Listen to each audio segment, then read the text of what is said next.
દલસુખભાઈ વાગડિયા, વિશ્વ હિન્દુ પરિષદ ધોરાજી પ્રમુખની જવાબદારી।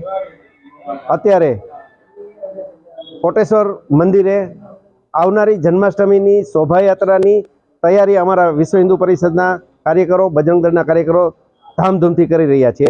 ત્યારે આ તકે હું ધોરાજી અને આજુબાજુના ગ્રામ્યમાં લોકો વસતા અને આ શોભાયાત્રાની અંદર ભાવપૂર્વક જોડાવા આમંત્રણ આપીએ છીએ।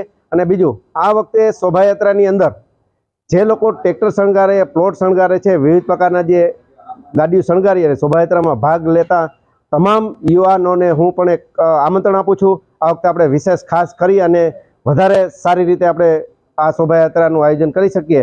તમામ લોકો આ શોભાયાત્રામાં જોડાજો એવી વિશ્વ હિન્દુ પરિષદના પ્રમુખ તરીકે દરેકને હું આમંત્રણ આપું છું।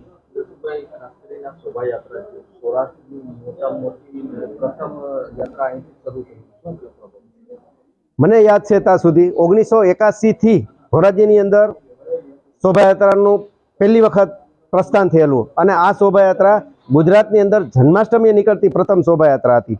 એટલે એવું શક્ય છે કે ધોરાજીએ જન્માષ્ટમી શોભાયાત્રાનું એક આયોજન કરી અને એક દર્શાન પૂરું પાડ્યું છે।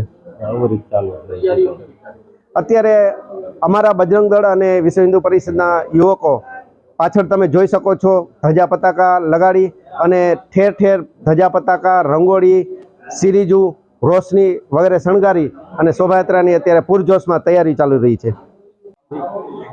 અને બીજું, 2025ની અંદર આ વખતે ઘણા સમયથી ધોરાજીની અંદર જન્માષ્ટમીનો મેળો વ્યવસ્થિત રીતે આયોજન થઈ નહોતું શકતું, પણ આ વખતે વિશ્વ હિન્દુ પરિષદ 1 મહિના પહેલાં તંત્રને રજૂઆત કરી, ખાસ કરીને ડેપ્યુટી કલેક્ટરને રજૂઆત કરી હતી।